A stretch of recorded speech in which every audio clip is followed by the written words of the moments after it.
Welcome to C4 Sports, and I'm C4, your host. Week 7 starts with a little confusion. This is 2 weeks in a row where teams that should have been blown out ended up winning. Fasten your seatbelts because we're getting close to the home stretch. The first game of the week is the Steelers and the Joe Flacco-led Bengals. The Steelers, they're trying to take advantage of the Ravens having a down season. Aaron Rodgers, he's playing well, while Joe Flacco is playing on his second team in one season. Joe didn't look bad last week, though. But the Steelers, they're a different monster. I expect an upset, though. Yes, the Bengals defense is bad, but this is a divisional matchup, so you can throw all the usual stuff out the window. The Bengals have a lot of weapons, and all they need is someone to be able to get the ball to them. I'll take the Bengals in an upset game on Thursday night. Bears win. Bears win. That's right. My Bears did what I needed them to do. They played sound defense and made enough plays on offense to win. I would like to see Adunze get the ball a little bit more, get a little bit more involved, but overall, they look okay. We just need Caleb to play a little bit more steady and only pull out the cape when it's needed. This week we play the Saints. The Saints are having a bad year, but we can't afford to take anyone lightly. We need this one bad to keep pace in the division. I'll take the Bears by 10. The Rams will attempt to knock the Jaguars into reality when they face early Sunday. The Rams have lost 2 games by a total of 10 points. And with the resurgence of the Seahawks, the Rams need this one bad. I'll take the Rams in a close one. As far as the Jaguars are concerned, I would like to see Travis Hunter showcased a little bit more.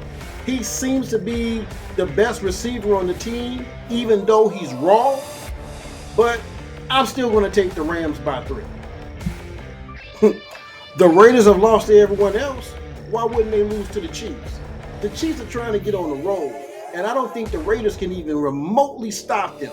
I'll take the Chiefs going away. The Dolphins and the Browns square off Sunday.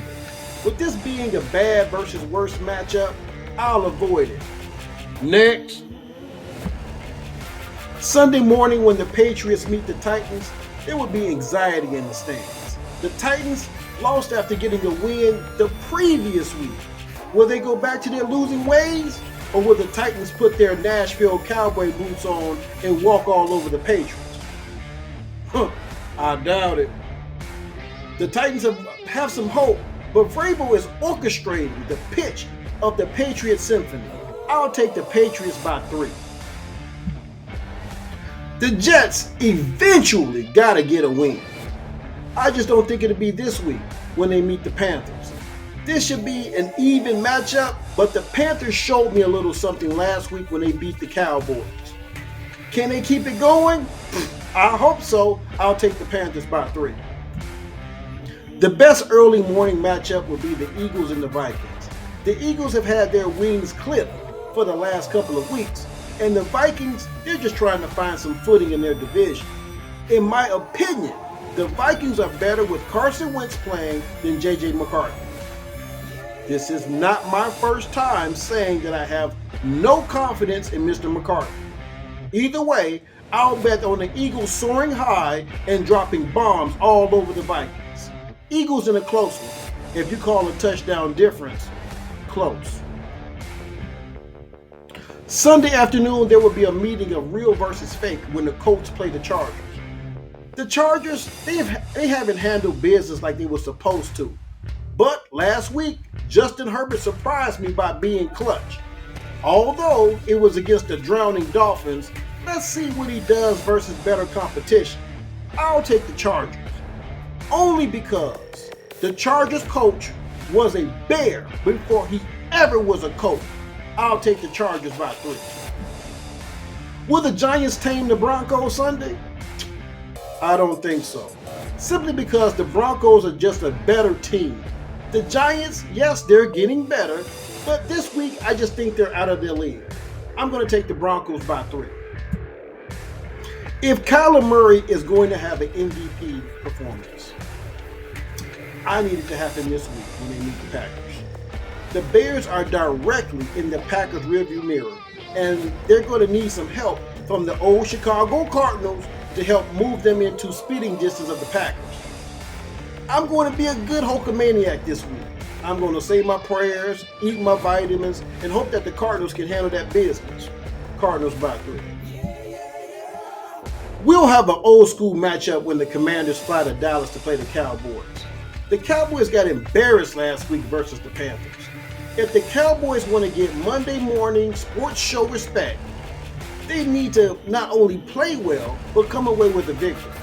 The Cowboys need to empty every gun against the two tough Commanders.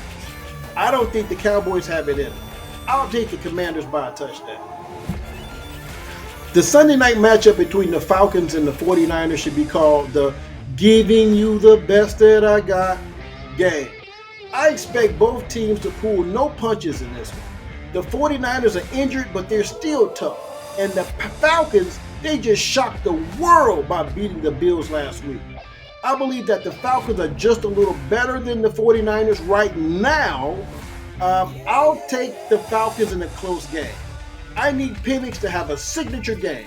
That means 300 plus yards passing and about 50 yards rushing, along with 100 plus yards from scrimmage for Bijan Robinson. I'll take the Falcons by 7.